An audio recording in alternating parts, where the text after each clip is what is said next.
Hello friends, welcome back to the channel में संदीप कुमार सोनी आपका इस इंटरेस्टिंग वीडियो में स्वागत करता हूं। और इस वीडियो में मैं बात करूंगा डिजिटल एमआर के बारे में। ठीक है, digital MR means digital marketing. अभी ये टर्म मैंने डिजिटल एमआर क्यों दिया, क्योंकि ये टर्मिनोलॉजी मैंने ही दिया है डिजिटल एमआर। ठीक है, ये क्यों दिया, क्या इसका रोल होगा, कैसे होगा, ये प्रीवियस वीडियो में बात कर चुका हूं। और डिजिटल मार्केटिंग के ऊपर पूरी सीरीज में लेके चलूंगा। चैनल में बने रहिए, सब्सक्राइब नहीं किया तो सब्सक्राइब करके रखिए, बेल आइकन को हिट करके रखिए। बहुत ही ज़बरदस्त पावरफुल वीडियोज आएंगे जहां पे मैं बात करूंगा क्या डिजिटल मार्केटिंग जो ऑफलाइन मेडिकल का रूटीन जॉब है या एमआर का जॉब है उसके ऊपर कितना इम्पैक्ट डालेगा भी यही नहीं डालेगा, या जो मैंने आपको कॉन्सेप्ट बताया पिछले वीडियो में। अगर आपने पिछला वीडियो नहीं देखा ना डिजिटल एमआर का डिटेल जो 1 घंटे का वीडियो है, ठीक है, उसको जाके देख लीजिए, बिना स्किप किए पूरा देख लीजिए तो आपको डिजिटल एमआर का कॉन्सेप्ट समझ में आ जाएगा। अदरवाइज उसको नहीं देखेंगे, इस वीडियो को सिर्फ देखेंगे तो समझ में नहीं आएगा मैं क्या बात कर रहा हूं। ठीक है, डिजिटल एमआर या फिर डिजिटल एमआर कौन होगा, जो डिजिटल मार्केटियर होगा। अभी इसमें सवाल यह आता है कि क्या इम्पैक्ट आएगा जो हमारा करंट मेडिकल रिप्रेजेंटेटिव का जॉब है, जो शेड्यूल मेडिसिन के साथ चलते रहेंगे, जो बंद तो नहीं होंगे। ठीक है, अगर कोई आपके मन में डाउट आ रहा हो कि ये बंद हो जाएंगे, उनकी वैकेंसी पे ऊपर खतरा आएगा, नो, जो शेड्यूल मेडिसिन है वो उसी के साथ चलेंगी, वही लोग सेल करेंगे। लेकिन इम्पैक्ट क्या डालेगा, इम्पैक्ट ये आएगा फ्रेंड, थोड़ा समझने की कोशिश करिए कि अभी तक जब भी कोई ऐसी परेशानी आती है ना, कोविड जैसी कोई परेशानी, कोविड ने एक लर्निंग दिया फार्मा कंपनीज को। ठीक है, कोविड ने फार्मा कंपनीज को एक लर्निंग दिया है कि ऐसी कोई सिचुएशन फ्यूचर में आएगा तो फिर आप कंपनी को बंद करके बैठना पड़ेगा, बट सैलरी पे करना पड़ेगा। ओके, तो कंपनी ने एक सीख लिया कि यार ऐसी कोई अगर आगे प्रॉब्लम आए तो उसके लिए हम प्रिपेयर रहें। तो ये कोविड टाइम में क्या हो रहा है कि कोविड में जो ऑनलाइन मार्केटिंग है ना, जब देखिए सबसे पहले आपको याद होगा जो अपने प्राइम मिनिस्टर है उनका जो स्टेटमेंट आया था, सबसे पहले ऑनलाइन मार्केटिंग स्टार्ट हुई। ऑफलाइन ओपन भी मार्केट नहीं हुआ था, उसके बावजूद भी ऑनलाइन मार्केटिंग को देखो पहले ओपन कर दिया गया था। अमेजॉन ने ज़रूरी चीज़ों को डिलीवरी स्टार्ट कर दिया था। रीज़न ये था कि वो घर तक रीच कर पा रहे थे, लोग एक दूसरे से मिल नहीं रहे थे। ठीक है, अब कंपनी की मजबूरी है ये कि कंपनी अपने दोनों प्लेटफॉर्म को बैलेंस करके रखे। अभी तक कंपनी जो होती थी, छोटी बड़ी जितनी भी कंपनीज होती थी ना, वो सब फार्मास्यूटिकल के ऊपर काम करती थी, शेड्यूल मेडिसिन के ऊपर काम करती थी। ठीक है, एमआर रखती थी, हायर करती थी और ये प्रोसेस चलता रहता था। लेकिन जैसे मैंने डिजिटल मार्केटिंग, डिजिटल एमआर में मैंने आपको बताया ना कि कंपनी अब क्या करेगी, मैंने बहुत सारे डेटा आपको शो किए होंगे। अगर डेटा याद है कि जो डिजिटल मार्केटिंग में जो ओटीसी का प्लेटफॉर्म है ना, जो न्यूट्रास्यूटिकल का प्लेटफॉर्म है, ये प्लेटफॉर्म ग्रो करेगा क्योंकि कंपनी ने इसके ऊपर इन्वेस्टमेंट बढ़ा दिया है। ये कंपनी की अपनी, आपको लगता है कंपनी और ये सब कंपनी का मेन स्ट्रीम वो स्ट्रीम, दो कंपनी के हिसाब से, कंपनी के मालिक के हिसाब से देखोगे ना तो कंपनी के मालिक का एक ही काम है, उसके लिए ये कोई कंपनी नहीं है, उसके लिए एक बिजनेस है। तो उसको जहाँ प्रॉफिट आएगा ना वो वहाँ के हिसाब से वो सोचता है, बिजनेस के हिसाब से। आप सोचते हो मेडिसिन शेड्यूल और ये और वो ऐसा वैसा, वो ये नहीं सोचता। कंपनी का मालिक सोचता है कि मेरे बिजनेस में प्रॉफिट किधर से आएगा। ठीक, प्रॉफिट किधर से आएगा, अगर कोई परेशानी आएगी तो मैं किधर से बच जाऊंगा। वो इस माइंडसेट के साथ सोचता है और इसी माइंडसेट के साथ काम करता है। अब मैं बात करता हूं कि जो शेड्यूल मेडिसिन है उसमें एमआर है, रेगुलर एमआर है, जो अभी as a medical representative work कर रहे हैं। देखिए शेड्यूल मेडिसिन तो एमआर ये ऑनलाइन मार्केट में नहीं बिक पाएगा, लेकिन ये इम्पैक्ट कैसे डाल देगा इस फील्ड के ऊपर, ये इम्पैक्ट इस तरीके से डालेगा फ्रेंड कि जो न्यूट्रास्यूटिकल मार्केट है ना, आप बहुत सारे प्रोडक्ट जो अपने मेन स्ट्रीम शेड्यूल मेडिसिन की आती हैं, वो ये प्रोडक्ट सेम जो है न्यूट्रास्यूटिकल कैल्शियम है। कैल्शियम अगर देखो 2 टाइप का कैल्शियम आता है। एक कैल्शियम आता है जो शेड्यूल में आता है, जो डॉक्टर प्रिस्क्राइब करता है, बिना प्रिस्क्रिप्शन का पेशेंट नहीं ले सकता, ठीक है, वो शेड्यूल में है। दूसरा कैल्शियम आता है आयुर्वेदिक कैल्शियम, मेरी कंपनी बेचती है, मैं बेचता हूँ, वो फूड सप्लीमेंट में है।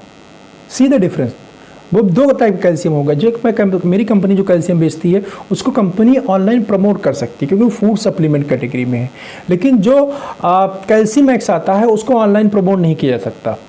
समझ रहे हैं आप, जो कैल्शियम मैक्स नंबर 1 ब्रांड है, एल्डर किसका है, वो जिसका भी है, खैर कैल्शियम मैक्स जो ब्रांड है, पॉपुलर ब्रांड है कैल्शियम का, उसको ऑनलाइन प्लेटफॉर्म पे प्रमोट करके नहीं भेजा। वो भी कैल्शियम है मेरी कंपनी का भी, लेकिन मेरी कंपनी का बिक सकता है क्योंकि मेरी कंपनी का जो रजिस्ट्रेशन हुआ है कैल्शियम का ना, वो फूड सप्लीमेंट में हुआ। और भाई आपको एक एग्जांपल दिखा रहा हूँ कि कंपनी कैसे चीज़ों को शिफ्ट करेगी। ठीक है, न्यूट्रास्यूटिकल जो मार्केट होगा ना, वो मार्केट ड्राइवर की तरह काम करेगा। अभी भी बहुत सारे प्रोडक्ट ऐसे हैं जो शेड्यूल में हैं, लेकिन उनका सेम कंपटीटर न्यूट्रास्यूटिकल में आ गया है। ठीक है, सेम चीज़ न्यूट्रास्यूटिकल के अंदर आ गया है। अब कंपनी के पास ये ऑप्शन, बहुत अच्छा ऑप्शन बन जाता है फ्रेंड कि डिजिटल मार्केटिंग का यूज करके न्यूट्रास्यूटिकल के प्रोडक्ट को पिच कर दिया जाए, ठीक है, मतलब प्रोडक्ट बढ़ा दिया जाए सेल को। अभी तक कंपनी मेन स्ट्रीम पे फोकस कर रही थी, अब कंपनी फोकस कर रही है डिजिटल मार्केटिंग के ऊपर। डिजिटल मार्केटिंग करने में आसान भी है और दिक्कतें नहीं है मैं बोलूँ तो।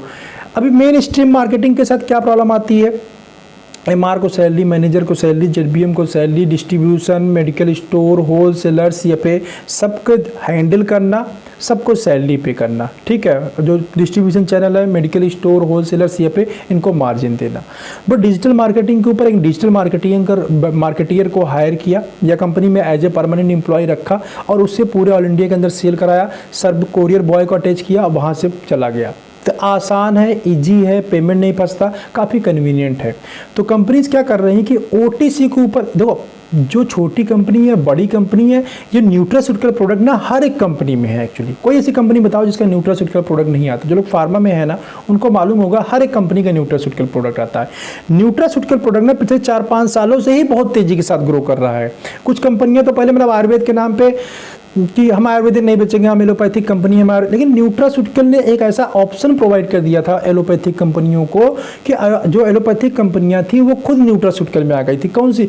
आप सन फार्मा का नाम लो, आप एबॉट हेल्थ केयर का नाम लो, आप मेडले का नाम लो, आप सिप्ला का नाम लो, आप किसी भी कंपनी का फ्रेंड नाम लो, जितनी भी टॉप कंपनी, आप डॉक्टर रेड्डी का नाम ले लो, आप एल्केम का नाम ले लो, आप अरिस्टो का नाम ले लो, कोई ऐसी कंपनी नहीं है जो आयुर्वेदिक और ये वाला प्रोडक्ट नहीं बेचती। कोई ऐसी कंपनी नहीं है, सारे लोग जो है न्यूट्रास्यूटिकल प्रोडक्ट बेचते हैं, ठीक है। और ये फूड सप्लीमेंट कैटेगरी में आता है, वेलनेस का प्रोडक्ट है, इसको मार्केटिंग करके बेचा जा सकता है। सबके पास प्रोडक्ट था, प्रोडक्ट सबके पास इसलिए है, ये प्रोडक्ट ना हाईली मार्जिन प्रोडक्ट है। मैं आपने मेरे अगर वीडियोस को फॉलो कर रहे हो, मैं बहुत पहले से, जो लोग मेरे पास पेड कंसल्टेशन लिए हैं तो मैंने उनको भी काफ़ी बताया और अपने पहले वीडियोज में बताया हूँ कि न्यूट्रास्यूटिकल प्रोडक्ट जो है ना, ये highly margin, highly profitable brands होते हैं, ठीक है। अब एक तो हाईली प्रॉफिटेबल ब्रांड है और दूसरा डिजिटल मार्केटिंग है जहां पे बहुत ज़्यादा कॉस्ट कम आ रही है, ठीक है। दो चीज़ें मिल गई यहाँ पे, एक तो प्रॉफिटेबल ब्रांड आ गया मेरे पास में और दूसरा मेरे पास डिजिटल पावर मिल गया। तो अभी कंपनी का प्रॉफिट कितना ज़्यादा होगा आप समझो, डिजिटल मार्केटिंग के थ्रू जब चीज़ों को प्रमोट किया जाएगा। और ये जिन लोगों को ये लग रहा है डिजिटल मार्केटिंग के थ्रू ये सब चीज़ें नहीं हो पाएंगी, कैल्शियम डिजिटल मार्केटिंग के थ्रू नहीं बिक पाएगा, लीवर प्रिपरेशन डिजिटल मार्केटिंग के थ्रू नहीं बिक पाएगा, वो बहुत बड़ी डिलेमा में है अभी, ठीक है। मैं जो चीज़ें बता रहा हूँ ना, अभी समझ लोगे बहुत अच्छी बात है, 4 साल बाद अपने आप हो जाएगा, खैर ठीक है। बहुत बड़ी डिलेमा में अभी लोगों को, अभी भी जो पिछला वीडियो देख कर ना बहुत लोगों को वो डाइजेस्ट नहीं हुआ वीडियो, बहुत अंदर की चीज मैंने बताई है उसके अंदर, ठीक है। तो अब ये इम्पैक्ट क्या डालेगा, अब ये चीजें तो होंगी। इम्पैक्ट इसका ये आएगा कि कंपनी देखो जिस चीज के ऊपर फोकस करती है ना, उसके ऊपर इन्वेस्टमेंट करती है, और जब जिस चीज के ऊपर इन्वेस्टमेंट करती है वो चीज बड़ा होता है। अभी कंपनी इन्वेस्टमेंट जब मेडिकल रैप के ऊपर इन्वेस्टमेंट करना कम कर देगी ना, तो कम, अभी तक मेडिकल रैप जो एंजॉय कर रहे थे ना, मतलब उसको प्रॉफिट ज़्यादा आ रहा है, इंसेंटिव ज़्यादा था, बहुत सारी चीज़ें जो बहुत ज़्यादा उसके मैं बोलूँ बेनिफिट्स थे, जो पर्क्स थे, अब वो रिड्यूस हो जाएंगे, समझ रहे। क्योंकि कंपनी का फोकस कहाँ पे आ गया, डिजिटल, मतलब मेन स्ट्रीम फोकस तो रहेगा ही, मेन स्ट्रीम तो जान है कंपनी की, वो तो चलेगा ही। लेकिन अब जान जो है, जान में तेल डालना है तभी वो जिंदा रहेगा। जिंदा रहने के लिए क्या चाहिए, कुछ फ्यूल चाहिए, तभी वो जिंदा रह पाएगा। तो फ्यूल में भी कंपनी पैसा खर्च करेगी। तो अभी जो इन्वेस्टमेंट एक डायरेक्शन में जा रहा था, अभी वो 2 डायरेक्शन में जाएगा। एक तो मेन स्ट्रीम में जाएगा, दूसरा डिजिटल मार्केटिंग के थ्रू जाएगा।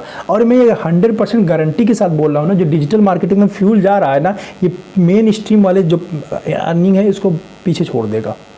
क्यों पीछे छोड़ देगा? यहाँ पे प्रॉफिट काफ़ी कम है मेन स्ट्रीम में, डिजिटल मार्केटिंग के ऊपर प्रॉफिट बहुत ज़्यादा है। तो कंपनी हमेशा हाईली प्रॉफिटेबल की तरफ फोकस करता है। हमेशा मैंने शुरू में बोला ना, कंपनी का मालिक बिजनेसमैन है, उसको हाईली प्रॉफिट, अगर हाईली प्रॉफिटेबल आप लोग करा है, नहीं सर ऐसा नहीं होगा ना, मैं उसको और भी प्रूफ देता हूँ आपको। अगर कंपनी हाईली प्रॉफिटेबल मॉलिक्यूल के बारे में नहीं सोचती ना, तो कभी भी एलोपैथिक कंपनियां जो है आयुर्वेदिक प्रोडक्ट नहीं लॉन्च करती। जो फूड सप्लीमेंट है ना, ये आयुर्वेदिक का ही बदला हुआ रूप है। जो nutraceutical product is nothing, this ये कंपनियों का चोचलेबाजी है मैं बोलूँगा, ठीक है, कंपनियों का एक सिस्टम है। ये विदेश में ना आयुर्वेद का एक्सेप्टेंस था, वो इंडिया के प्रोडक्ट को एक्सेप्ट कर नहीं रहे थे। ठीक है, उनको आयुर्वेद से दिक्कत है। इंडिया का ये न्यूट्रास्यूटिकल नया कॉन्सेप्ट ला दिया। अभी न्यूट्रास्यूटिकल जाके उसके साल्ट को आप पढ़ो, सारा आयुर्वेद का उसके अंदर है, सब आयुर्वेदिक नाम ही लिखे हुए हैं। अब कुछ कंपनियां क्या होशियारी करती हैं, आयुर्वेदिक नाम नहीं लिखेंगी, साइंटिफिक नेम लिख देंगी। समझ रहे हो, न्यूट्रास्यूटिकल प्रोडक्ट के ऊपर दो कैटेगरी की न्यूट्रास्यूटिकल प्रोडक्ट आते हैं। जैसे हमारी चरक कंपनी है, डाबर है, हिमालय है। ये जो न्यूट्रास्यूटिकल प्रोडक्ट लिखेंगे ना, ये हिंदी वाला नाम लिखते हैं, जो जब सब लोग जानते हैं वो वाला नाम लिखेंगे। ठीक है, और जैसे लहसुन पड़ा हुआ, मैं आपको एग्जांपल दिखाता हूँ। लहसुन पड़ा हुआ है ना, तो चरक कंपनी है, हिमालय है, डाबर है, बैद्यनाथ है, झंडू है, सांडू है, ये कंपनी क्या करेंगे, ये लिखेंगे लहसुन। और अगर यही सेम लहसुन का ब्रांड जो है सन फार्मा के अंदर, वो क्या लिखेगा, वो लिखेगा एलियम सटावियम पड़ा हुआ है इसके अंदर। समझ रहे, ये उसके हिसाब से क्या पड़ा, एलियम सटावियम। और डॉक्टर को क्या बताया जाएगा, डॉक्टर प्लीज इसका इसके अंदर एलियम सटावियम पड़ा, सर ये ब्रांड है डॉक्टर और इसके अंदर एलियम सटावियम पड़ा हुआ है। ठीक है, this is the way of marketing. वहाँ वो नहीं बोलेंगे लहसुन पड़ा हुआ है या मेथी पड़ा हुआ है, जैसे ओबेसिटी के ब्रांड आते हैं। इसके अंदर क्या होता है, कॉफ़ी का ग्रीन एक्सट्रैक्ट होता है, मेथी होता है, लहसुन होता है, जिंजर होता है, यही होता है, दालचीनी होती है। ये सब चीज़ें जब ये कंपनी आयुर्वेदिक कंपनी लॉन्च करेगी ना, डाबर, सांड, जो मैंने आपको सारे बताई, ये लोग इस तरीके से लिखेंगे। यही कंपनी अगर मैक्रोलाइड का देखो आप, एंटी ओबेसिटी ब्रांड जो आता है, सारे ब्रांड आपको उसके साइंटिफिक नेम में लिखे होंगे। अभी साइंटिफिक नेम क्या है, सबको तो याद नहीं है, डॉक्टर को भी नहीं याद है साइंटिफिक। जब बॉटनिकल का प्रोडक्ट में, डॉक्टर तो एलोपैथ से आया है ना, उसको आयुर्वेद का कॉन्सेप्ट कहाँ से मालूम। अगर साइंटिफिक नेम नहीं लिखेंगे तो डॉक्टर बोल देगा अरे यार ये प्रोडक्ट तो आयुर्वेद है, और आयुर्वेद तो मेरे यहाँ लिखना अलाउड ही नहीं है। लो जी, अब क्या कर लोगे, कैसे लिखवाओगे। जो फूड सप्लीमेंट है ना, सबसे ज़्यादा एलोपैथ डॉक्टर ही प्रिस्क्राइब करता है, सबसे ज़्यादा एलोपैथ डॉक्टर ही प्रिस्क्राइब करता है। पता नहीं कितनी बीमारी ऐसी हैं जिसमें तो एलोपैथ में इलाज ही नहीं है। जैसे लीवर की मैं बात करूँ, कोई प्रोडक्ट नहीं है। ठीक है, मेल इनफर्टिलिटी की बात करें, कोई नहीं। लो स्पर्म काउंट की बात करें, फीमेल से रिलेटेड बहुत सारे प्रॉब्लम जो है, हार्मोनल प्रिपरेशन दे नहीं सकते वहाँ पे। जब तक हार्मोन प्रिपरेशन लेती रहेगी कोई भी गायनी और फीमेल जो है, इनफर्टिलिटी से रिलेटेड कोई भी प्रॉब्लम अगर फीमेल के अंदर है ना, हार्मोनल ट्रीटमेंट जब तक चलता रहेगा तब तक वो लेडी कंसीव नहीं कर सकती। इतनी बड़ी प्रॉब्लम है, आप समझ सकते हो गंभीरता कि फूड सप्लीमेंट क्यों ग्रो करेगा इतने तेजी के साथ, या क्यों कर रहा है। जब तक वो हार्मोनल ट्रीटमेंट लेती रहेगी ना, तब तक वो कंसीव ही नहीं कर सकती। अभी उसको वो जा किस ले रही डॉक्टर के पास कि मैं कंसीव करूं। अभी डॉक्टर के पास दो ऑप्शन है, उसको कुछ टाइम के लिए हार्मोन पे रखे या हार्मोन हटा के फूड सप्लीमेंट पे जाए। डॉक्टर बाउंड हो जाता है फूड सप्लीमेंट पे जाने के लिए, क्योंकि फूड सप्लीमेंट के साथ वो लेडी ठीक भी होगी और कंसीव भी कर जाएगी। समझ रहे हो, this is the biggest advantage with the nutrients. मैंने आपको एक चीज बताया, ऐसे बहुत सारी चीजों में बहुत बड़े बड़े एडवांटेज हैं, जिसके वजह से ये प्लस पॉइंट है, न्यूट्रास्यूटिकल प्रोडक्ट बहुत तेजी के साथ ग्रो कर जाएगा। ठीक, अब इम्पैक्ट क्या होगा, इम्पैक्ट की बात करूं तो ये न्यूट्रास्यूटिकल प्रोडक्ट ग्रो करेगा फ्रेंड, इसमें इम्पैक्ट आएगा ऑफलाइन मार्केटिंग के ऊपर, अच्छा खासा इम्पैक्ट आएगा, अच्छा खासा इम्पैक्ट आएगा। वैकेंसीज नो डाउट कम होंगी। ठीक है, मेन स्ट्रीम जितनी वैकेंसी अभी है ना, अब नई वैकेंसी जो आएंगी इसी में जो छोड़ना पकड़ना चलता रहेगा ना, वो चलता रहेगा। अब कंपनी जैसे नई डिवीजन जल्दी जल्दी लॉन्च किया कर दिया थी, कंपनी एक्सपेंड कर दिया करती थी, एक्सपेंशन। अब कंपनी खरीदना सेल होना काफ़ी चलेगा। अभी देखिए कि बहुत सारी कंपनी बिकेंगी और बहुत सारी कंपनियां खरीदेंगी, छोटी छोटी कंपनियां बहुत सारी खत्म भी हो सकता है, जो अपने आप को सर्वाइव नहीं कर पाएंगी ना, इस कंडीशन में चली जाएंगी कंपनियां। वैसे पिछले एक साल से फार्मा का कंडीशन ना बहुत ही खराब चल रहा है। ठीक है, बहुत ही बुरा साल गया है पिछला एक साल। कोविड के पहले वाला भी साल बहुत अच्छा नहीं था, वो भी कंपनियां बहुत सारी सेल हुई हैं। ठीक है, तो बहुत अच्छा नहीं था, सेल परचेज चल रहा है, अब ये और तेजी के साथ में हो जाएगा। तो ये डिजिटल मीडिया जो आ रहा है ना, डिजिटल जो प्लेटफॉर्म आ रहा है ना, ये लोगों को डायरेक्ट बेनिफिट देगा। भाई मुझे किसी प्रोडक्ट की जरूरत है, मैंने देखा उसके सारी चीज़ मुझे अच्छे लगे और मैं ले सकता हूँ, मैंने ले लिया। और ये जब एजुकेशन लेवल बढ़ेगा ना, मैंने डेटा बताया था ना आपको, एजुकेशन लेवल बढ़ेगा, एजुकेशन लेवल बढ़ेगा तो ये मीडियम अपने आप ही बढ़ता चला जाएगा। तो आने वाले टाइम के अंदर डिजिटलाइजेशन जब होगा तो उसका अच्छा खासा ऑफलाइन मार्केटिंग के ऊपर होगा। अमेजोन को आप देख सकते हैं, अमेजोन कितनी तेजी के साथ ग्रो किया है और ऑफलाइन दुकानदारों के ऊपर कितनी बुरा इंपैक्ट डाला हुआ है। ठीक है, मोबाइल वो भी बेचते हैं, जो अमेजोन पे रेट आता है ना, वो अमेजोन पे रेट, वो रेट ऐसा नहीं दुकानदार नहीं देते, दुकानदार भी बहुत सस्ते देते हैं, उसके बावजूद भी कोई पूछ नहीं जाता। आप सस्ते में दोगे नहीं तो पूछने की कोई जरूरत नहीं, अमेजोन से परचेज कर लिया। ये है प्रेजेंट टाइम में सिचुएशन फ्रेंड। तो आप इसके लिए प्रिपेयर, में डरा नहीं रहा हूँ। बहुत सारे लोगों ने बोला सर डरा रहे हैं, ऐसा नहीं है, ऐसा नहीं। मैंने अभी अगर टोटल वैकेंसी देखोगे ना, टोटल वैकेंसी ही बहुत ज़्यादा है फ्रेंड। ये इतनी जल्दी इम्पैक्ट नहीं आ जाएगा डिजिटल मीडिया, एक ही दिन के अंदर सब लोग डिजिटल मीडिया से प्रोडक्ट परचेज करना नहीं, यह एक हैबिट होता है, टाइम लगता है कन्वर्ट होने में, बट आने वाले टाइम के अंदर ऐसी चीज़ें हो जाएंगी। ठीक है, कन्वर्जन शुरू हो गया है, मैंने अपनी कंपनी खुद एग्जांपल देके बताया था। और भी बहुत सारे आने वाले डिजिटल सीरीज जो चलता रहेगा ना, इसमें और बड़े बड़े ब्रांड, सन फार्मा जैसी कंपनी का ब्रांड का भी एग्जांपल बताऊंगा, एबॉट का भी एग्जांपल मैं आपको फूड सप्लीमेंट में लेके बताऊंगा। ठीक है, जो लोग आते रहेंगे ना, इसकी कौन सी एजेंसी, टॉप कंपनी कौन सा, मैं इस पर आप देखोगे ना गूगल करके, सब चीज़ें आपको मिलेंगी स्लोली। ठीक है, और इस प्लेटफॉर्म पर चीज़ें आएंगी, तो इसलिए प्रिपेयर रहो आप अच्छे तरीके से। और इसका मतलब ये मत समझ लेना कि सर जॉब ही आनी बंद हो जाएगी, जॉब तो आती रहेगी, जो लोग छोड़ना पकड़ना चलता रहेगा। ठीक है, ऐसा नहीं जॉब ये तुरंत ही इंपैक्ट आ जाएगा, स्लोली डिजिटल मीडिया ग्रो करेगा, और ये ऑफलाइन मार्केटिंग है जो रहेगा वहीं सिमट के रहेगा। ठीक है, ग्रोथ रहेगी, कम ग्रोथ रहेगी। ओके, चलिए उम्मीद करता हूँ आपको ये कॉन्सेप्ट समझ में आ गया होगा, डिजिटल मार्केटिंग और जो है ऑफलाइन मार्केटिंग का कैसे इंपैक्ट करेगा, और ये डिजिटल मार्केटिंग क्यों ग्रो कर जाएगा, और उसके रीजन कौन से हैं, न्यूट्रास्यूटिकल उसमें कैसे एज ए ड्राइवर वर्क करेगा। ठीक है, चलिए इस वीडियो में इतना ही, काफ़ी बड़ा वीडियो हो गया, 15 साढ़े 15 मिनट का वीडियो हो गया है, तो इस वीडियो को यहीं फिनिश करता हूँ। चैनल पे नए हैं सब्सक्राइब कर लीजिएगा, बेल आइकन को हिट कर दीजिएगा, जिससे क्या होगा जब मैं नया वीडियो डालूंगा आपको इन्फॉर्मेशन मिल जाएगा। डिजिटल फार्मा मार्केटिंग या फार्मा मार्केटिंग के रिगार्डिंग कुछ भी होगा, पावरफुल चीज़ें आपको इस प्लेटफॉर्म के ऊपर मिलेंगी, न्यूएस्ट चीज़ें आपको इसके अंदर मिलेंगी। ठीक है, न्यू थिंकिंग आपको मिलेगा, न्यू फ्लेवर हमेशा मिलेगा।